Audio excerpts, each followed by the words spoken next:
Welcome to Anxiety is Real, the one-of-a-kind podcast that takes all of the successful components of individual counseling specifically for anxiety disorders and creates a 10-session podcast model assisting children and adults in understanding and managing their anxiety effectively. This podcast was specifically designed by anxiety specialist and licensed therapist Jodie Smetak, who with over 12 years of license experience and over 20 years of field experience has successfully helped hundreds of children and adults overcome their anxiety by utilizing this specially designed program. Now, without further ado, please welcome the host of Anxiety is Real, Kris Smetak. Welcome to this week's episode of Anxiety is Real. Thank you for joining us today. We are happy to have you with us today to learn about anxiety. Wow, do we have a show lined up for you today? Today, we're going to discuss one of the most important factors and things about managing your anxiety like a boss. Today, we're going to talk about coping skills utilization and why that is so critical in moving through all of your feelings, okay? We're going to learn about what that is, how that can help, and how you can implement that to reduce not just anxiety, any feelings. Today, we're also going to discuss with our special guest what coping skills are and why you should be aware of those coping skills as much as possible. My name is Kris Smetak, and I do have 10,000 plus hours of specialized training in life in anxiety, with anxiety, and working with anxiety. I am co-owner and therapist for Genuine Counseling Services. My wife and I opened Genuine Counseling in 2009 to assist individuals in helping them work through difficult feelings and tough times to help them reach their potential. And, with that, I am so happy to introduce our special guest, who is a wonderful counselor and a just awesome person, and also the best wife in the whole world, Jodie Smetak. She's a licensed professional counselor. Like I said, she's had a boatload of experience. And with that, welcome aboard, Jodie. Well, thank you for having me today, Kris. Our pleasure. So right off the bat, what we're going to do is we're going to start talking about coping skills. But before we do that, let's just review, because if you have been listening to the other sessions, you've been learning some things. You've been gaining some understanding and some awareness. So we want to, review that piece, because this is going to be the episode, in my opinion, that ties it all together. Okay? So we learned about, anxiety, and we learned about, whether anxiety is normal. And, after 6-7 sessions in, we still have the same news for everybody out there who's been listening. We haven't been pulled off the air, shut down, and the truth still stands. Anxiety is normal, okay? And with that, we want you to really understand that it is a normal feeling that everybody has. And then, we discussed in other episodes about identifying how high your anxiety is. We use that special scaling of 1 to 10, how high is your anxiety, with 10 being really, really high, 5 medium, and 1, very low. We've also talked and reviewed a couple strategies on reducing your anxiety. For example, applying a cognitive shift, otherwise known as a cognitive rewire. We went with cognitive shift, but they all do the same thing. And with that, one of the most effective ways that you can manage your anxiety is by getting your CSU number high. That's coping skill utilization. And with that, I'm just going to have Jodie, talk a little bit about coping skills, what they are, how she uses them, and, what she sees in the individuals that she served over the years with individuals in coping, specifically with anxiety. So, Jodie, coping skills, what are they for? Coping skills are, first of all, I want to say that It's not an easy thing. So it's okay if you're having a hard time or you're feeling a struggle with coming up with coping skills or knowing how to use them, because we all have that. When we say the struggle is real, the struggle is real, just like anxiety is real. So coping skill is just anything that you can use that you find helpful, that helps you manage different feelings, thoughts, and struggles that you might be going through. Absolutely. So, with that, each individual is going to have their own set of coping skills. And this is what makes it a little bit challenging, just because, everybody has their own anxiety as well. So our goals for today is just to, put it on that scale once again so we can understand it more, understand, how we're applying and utilizing those coping skills to help us move through the feelings. Because remember, y'all, okay, the goal of any feeling is to have the feeling and then to move through it. Okay, what can happen if you stay stuck, for too long with one feeling, with the exception of happiness? Well, it could create, and we've seen it, cognitive distortions, just really, really, making things more difficult than they already are. Communication challenges and relationship difficulties, which we're going to, gladly get into in a couple episodes as well, as far as how anxiety can impact relationships. So with that, we're all going to have different coping skills that we use. For example, for me, it could range from going to the gym and exercising. How about you, Mr. Marcus? Definitely exercise has been one. I like going to the gym as well. I also love creating things, whether I'm writing or putting together, some music or something. Just creating something really helps me channel those emotions. It's awesome. And how about for you, Jodie? For me, I found I can have coping skills that I do by myself, or I have coping skills that I can utilize with others.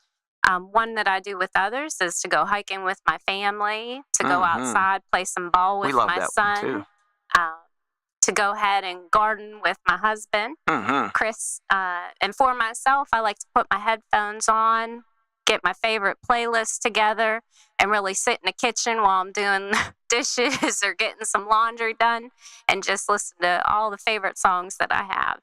I too enjoy exercising. That's something that I enjoy, getting on the treadmill or getting those weights. So ladies out there, don't think that you can't grab those weights. Go get some weights and go to it. It's nice to be able to hold something in your hand and be able to clunk it together when you can't always do that in other places.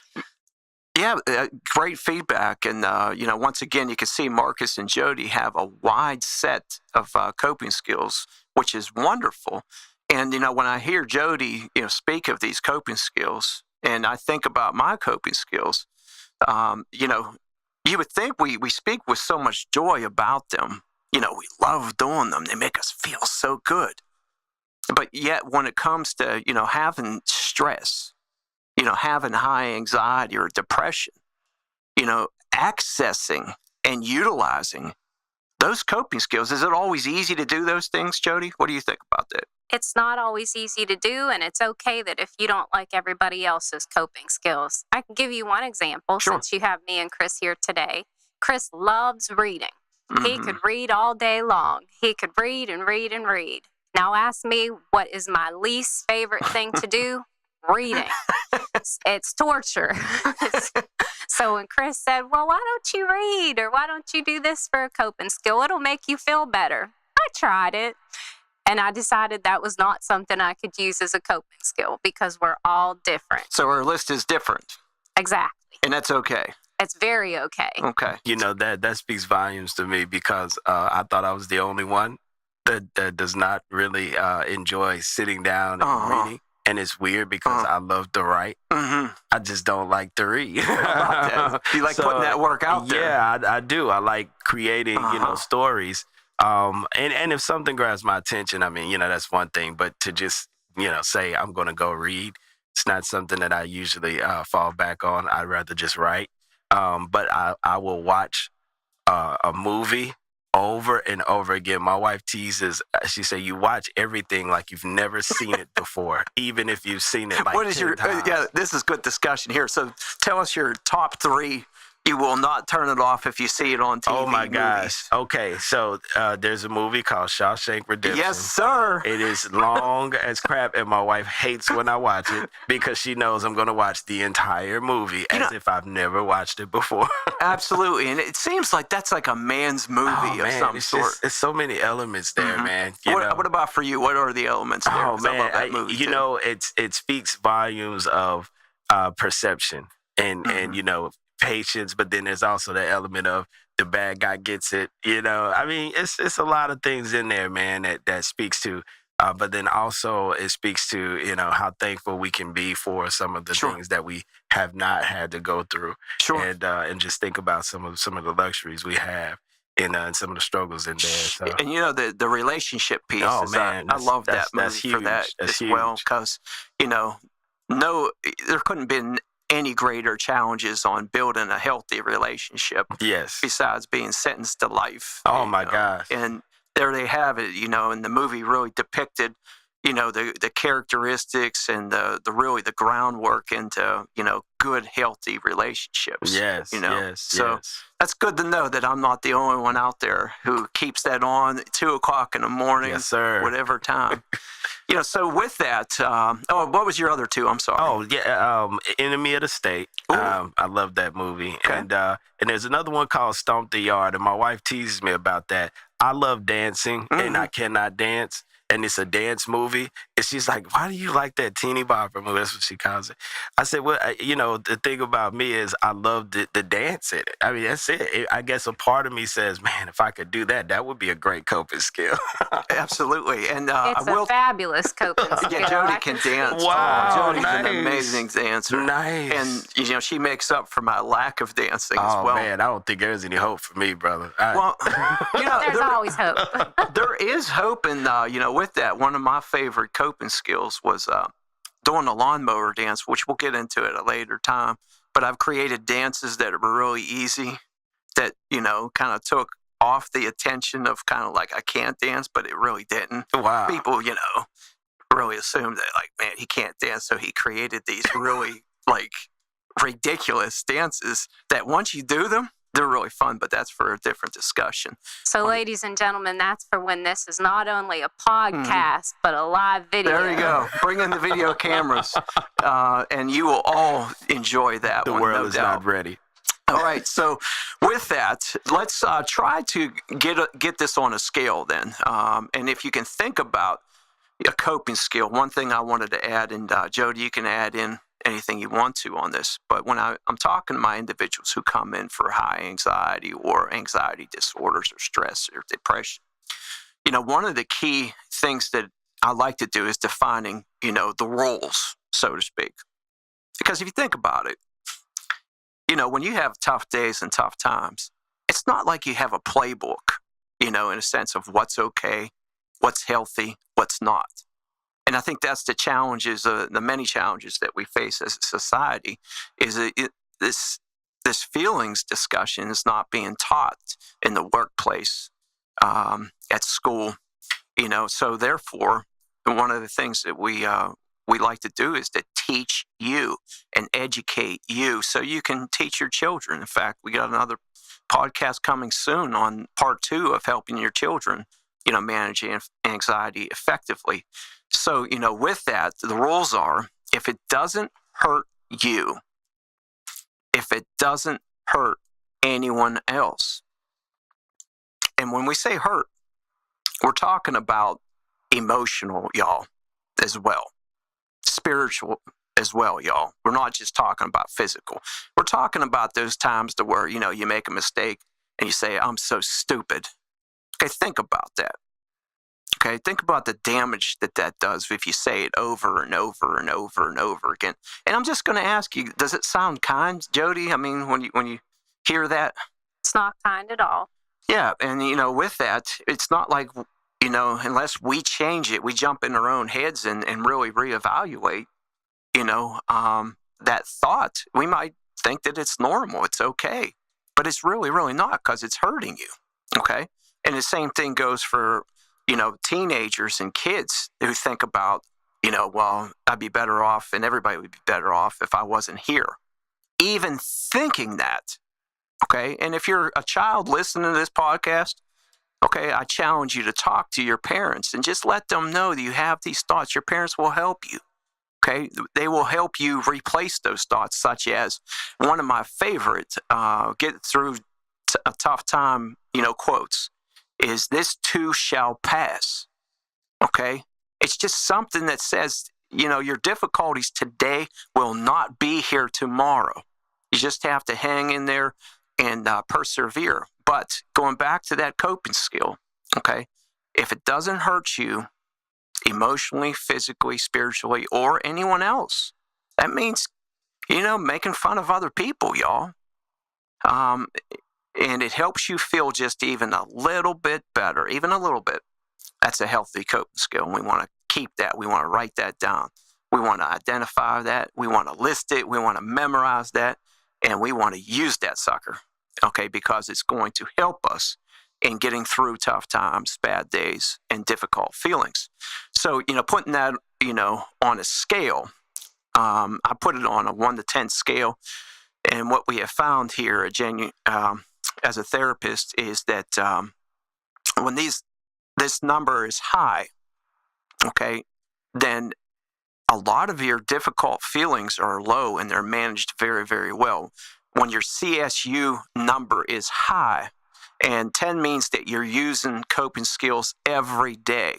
I'm talking, whether it be for Jodie, listening to music, dancing. Meditation's a good one too. Meditation for Jodie, and Marcus, he's writing things, and he's being creative. Okay, if you're doing these things daily, okay, and you're using a couple of them a day, then your number's going to be higher. So you might be 8, 9, or 10. Okay, 5 means you're kind of middle of the road, and you're kind of like at that place of kind of like, well, I get to it when I can, when I have the energy. Or how about, Kris, when you use it one day and you just don't feel like it's giving you what you need? It's not working. I tried what that Mr. Kris said on that podcast, but it's just not changing. Yeah, what do you think about that? I mean, what are you thinking? Has that ever happened to you? It has happened to me. And then you kind of give it up. You're like, I'm done with this because it ain't working. Well, I've wanted to. I wanted to give it up. And? But I found when I hang in there and I lower my expectation and say, let me try again. Let me see if I can do this again. And then I really commit to it. And I really let myself pick that thing that makes me feel good. And no, it's okay to feel good. We live in a difficult world sometimes where we don't get told it's okay to feel good. We get told a lot it's okay to feel bad, and bad things are going to happen, and the next worst catastrophe is going to come on you. But we don't get told it's okay just to be okay sometimes and to feel good.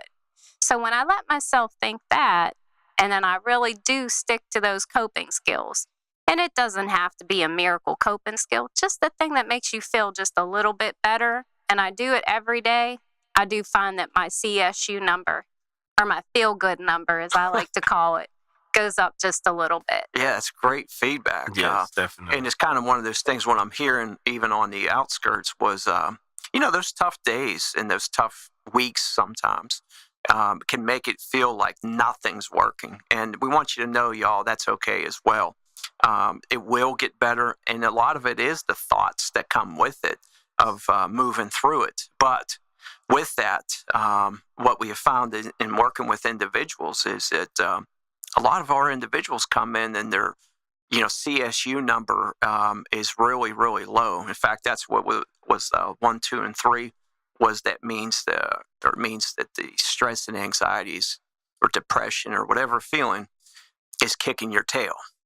Okay, meaning that you haven't done anything that felt good or feels good in quite some time, and you're starting to isolate and kind of shut down, and people can notice it. They start to look at you a little bit different, and with that, that's when a lot of our individuals access counseling. And boy, we've been blessed to have some really hardworking, awesome individuals come in, and as tough as it can be, it's a great decision because they're able to put it out there on the table and talk about it and see it.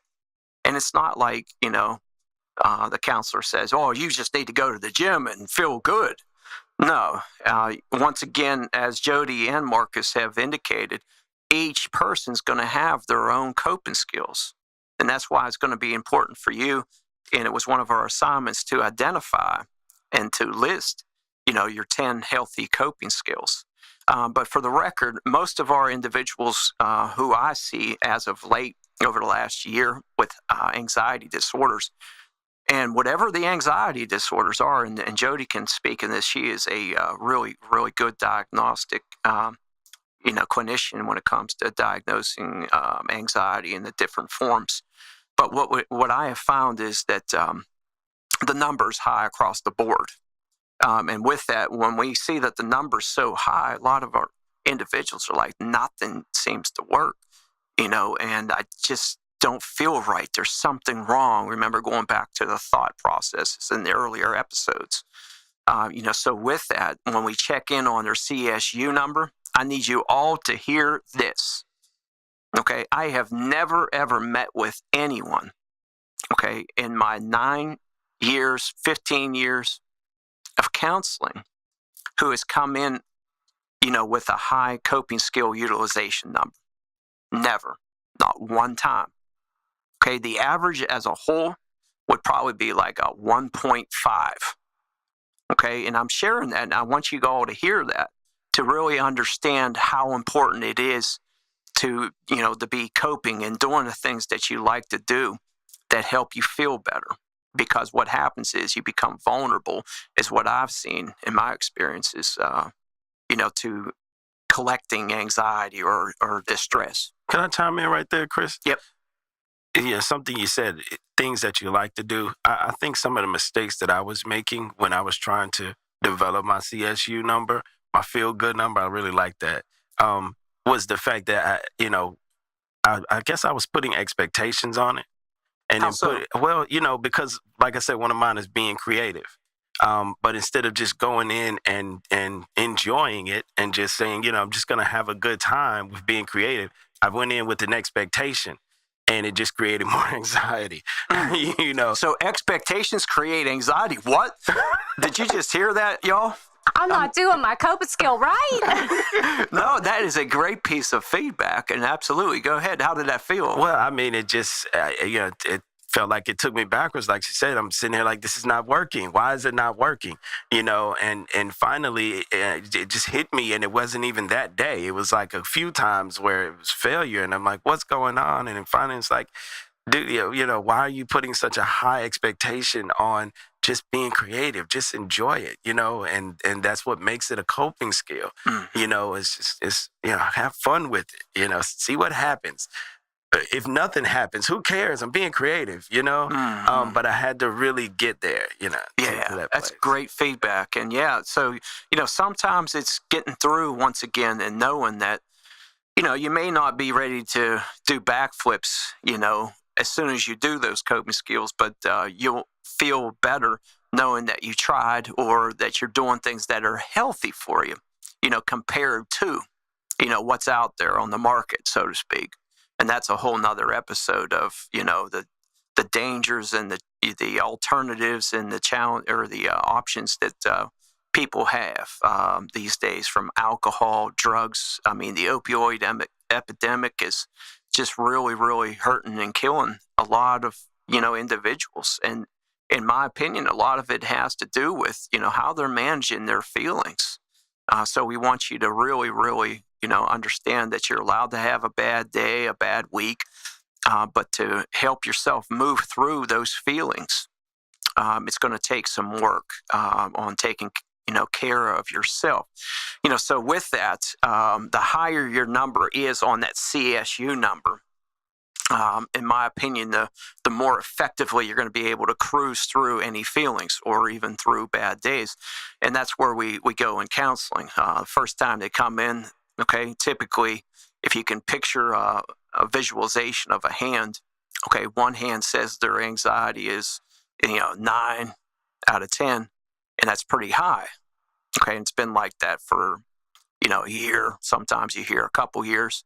And you really talk about that. But then when you ask them, their coping skill utilization number, okay, and I, purposely, show them on both hands, where they are on the scales, okay, to depict the drastic difference, okay, and then you ask them the CSU number, and it's a 1.5 or a 2 or a 0, and with that you're able to see how high the anxiety is compared to, how well you're taking care of yourself, essentially. Kris, can I chime in there? Absolutely. When you talk about self-care, Yes. I think that's a really important That's one. a taboo word as well. Self-care. Well, go ahead. What do you mean? That's what I was going to say. We're not taught to take care of That's self selfish. so well. Wait a second. It is. I'm a bad mom. You are a bad mom, taking care of yourself. I'm a bad husband. You should be doing the laundry. I'm a bad boyfriend. Shouldn't you? That's what they say. Who's Those they? naysayers. Those naysayers, Those absolutely. But going back to the self-care, at the end of the day, if we're not taking care of ourselves, we can't take care of others. So if you feel guilty or you feel bad to use your coping skills, you got to stop that, because you have to take care of you if you want to be able to be there and be present and to take care of others. Yeah, that's a really interesting concept, and I'm glad you chimed in on that, because obviously Jodie has different capacities to serve. One of the most challenging capacities is definitely being my wife. I mean, that has got to be, guys, there's a special place for Jodie in heaven for dealing with me for as long as she has. That's not true, and but that's look, okay. I keep telling her trophy's coming, and she's been so patient and so kind and so loving. But in all seriousness, the other capacity as well is, she's a mother to our child. And, moms these days, I'll tell you what, they just do not get the love and the appreciation. And even though I try, I fall short. Anything less than, providing Jodie with a brand new car, a brand new house. And this isn't things she asked for, y'all. But think about it for a second. The sacrifices that moms have to make and women have to make. Okay, in 2018, what you just talked about was that whole piece of, okay, the idea of putting yourself first. See, that's common nature for, Mark. Well, for me, I'm going to speak for myself. I got to take care of myself. Me too. Okay, so Marcus as well. I want to speak for the single dads out there nowadays, too. Sure. There's a lot of dads out there that don't get the credit that they need, and they don't get the support that they need to know that they're not alone, and we see you. We see the struggle you go through, too, and we know you need us also. So. Yeah, and it goes back to that piece of self-care. Okay, if you're not taking care of yourself as good as you can, okay, you're not loving yourself as much as you can, it is going to impact your relationships with everybody else. And there's nobody who's going to be able to help you with that, because whose job is it to take care of Marcus? Marcus. It's Marcus's job. And, with that, it's not a selfish thing. You all need to understand that you're only going to be capable of giving as good of a love to someone else as you give to yourself. That means if you're not taking care of yourself, chances are you're not taking care of others either. And I've seen it over and over and over again. And that's what's great about this CSU number. And what I want you to do is to identify what is your CSU number, y'all. What I want you to do is to take a little piece of paper, a little sticky, if you have one, or on your phone. An envelope, whatever. Envelope, and just write your name. And also how your day is going. Marcus, how's your day going, 1 to 10? 1 to 10, today is a 9. It's a 9. It's a good number. Yes. The rain left that last one off. It's raining here. Yeah. No rain, it would have been a 10, but the rain kind of shaved the point off. Okay, but, fantastic. Other than that, 9. You're not alone. Well, the rain will stop, and I can't wait. I can't wait for you to have that big smile and that 10 smile for me. This is a perfect day. So thanks for sharing. Jodie, what's your number?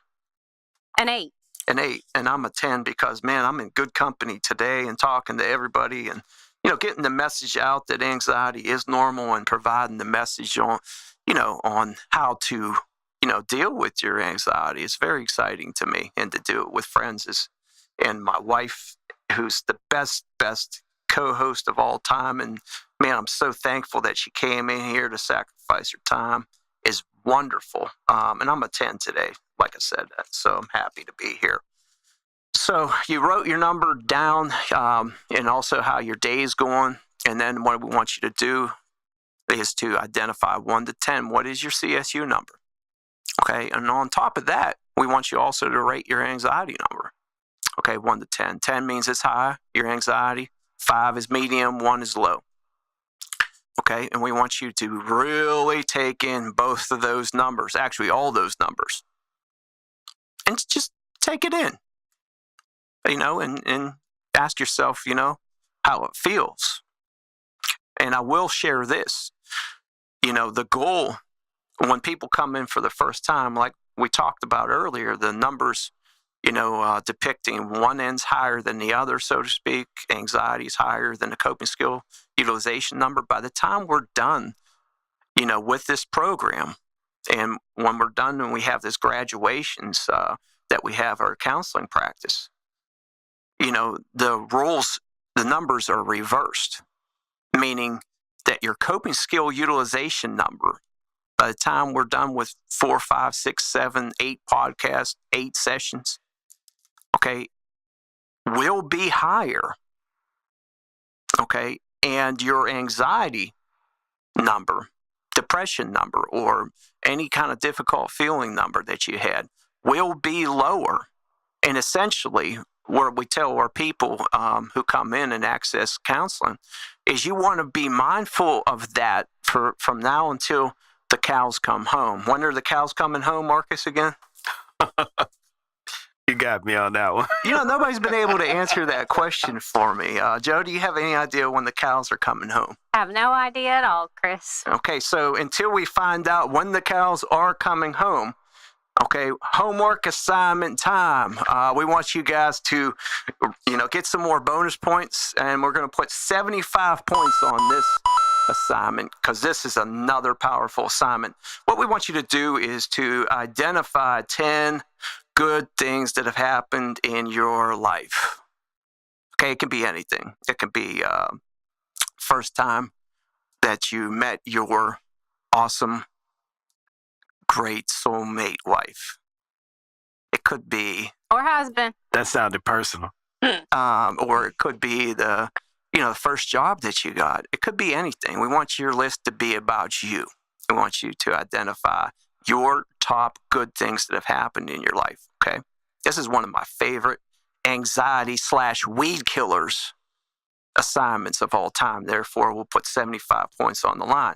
Now, after you list 10, we want you to share them with someone, share them with everyone, and then we want you to memorize that list. But before you memorize it, we want you to put it at the bottom, okay, the phrase that kills all anxiety, when it's a 1, 2, or 3.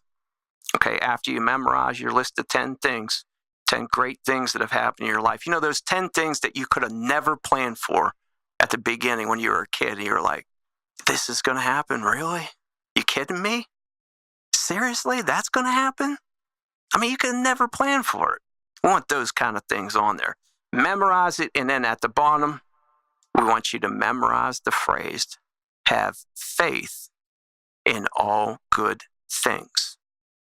Okay, because if you couldn't have planned them back then, which you weren't supposed to, and they happened anyway, okay, that could tell you the best is yet to come. Now, if you're focused on the worst is yet to come, according to our episode, before, that's going to yield you a certain kind of fruit. But with this list, this is why it's one of my favorite. The best is yet to come. Have faith in all good things. We want to thank you for joining us today. We want to thank Genuine Counseling for sponsoring. Genuine Counseling Services is accepting new patients, and please call. I actually mentioned the ad, the promotion, Anxiety is Real, to receive $25 off your first appointment. And wow, what a great episode we had today. We thank you for joining us. It was awesome. And, with that, do not forget your homework. Marcus, we want to thank Marcus for his divine assistance and genuine counseling. And until the next time, we wish you a great week filled with heightened awareness, great self-care, and all the success and happiness that comes with it. We'll see you next time. Thank you for joining us for another exciting episode of Anxiety is Real. We'd like to thank our sponsors, Opay Media Group and Genuine Counseling Services. Genuine Counseling Services would love to connect with you and help further assist you in your anxiety goals. Please reach out to them at www.genuinecounselingservice.com. That's genuinecounselingservice.com. We hope you enjoyed the broadcast. Until next time, we wish you a great week filled with heightened awareness, great self-care, and all the success and happiness that comes with it.